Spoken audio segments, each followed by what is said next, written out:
Hi guys, ഞാൻ എൻ്റെ punch EVയിൽ ഒരു സാഹസിക യാത്രക്ക് മുതിരുകയാണ്. മലപ്പുറത്ത് നിന്നും ലക്നൗ വഴി അജ്മീറിലേക്കാണ് ഞാൻ പോകുന്നത്. ഞാൻ ഫുൾ ചാർജാക്കി എൻ്റെ പഞ്ച് EV ഞാൻ 150ഓളം കിലോമീറ്റർ റൈഡ് ചെയ്ത് ഞാൻ മുത്തങ്ങിയിലെത്തിയപ്പോൾ 30% ചാർജ് ഉണ്ടായിരുന്നു. ഇവിടുന്ന് ചാർജിങ് പോയിന്റിൽ കണക്ട് ചെയ്ത് ഇപ്പോൾ ചാർജ് ചെയ്തുകൊണ്ടിരിക്കാം.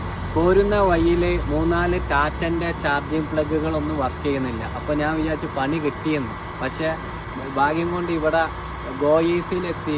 ഗോയീസിൻ്റെ ആപ്പിൽ പെട്ടെന്ന് ചാർജ് ആകാൻ എന്നെ സഹായിച്ചു. ചാർജർ കണക്ട് ചെയ്ത് അടുത്ത ഹോട്ടലിൽ പോയി ഫുഡ് കഴിച്ച് പള്ളിയിൽ പോയി നിസ്കരിച്ച് തിരിച്ചു വന്നപ്പോൾ 100% ചാർജ് ആക്കണം. ഏകദേശം ഒരു മണിക്കൂറായപ്പോൾ ഇനി ഇവിടുന്ന് മുത്തങ്ങ ഫോറസ്റ്റ് വഴി ഞങ്ങൾ ബാംഗ്ലൂരിലേക്കാണ് പോകുന്നത്.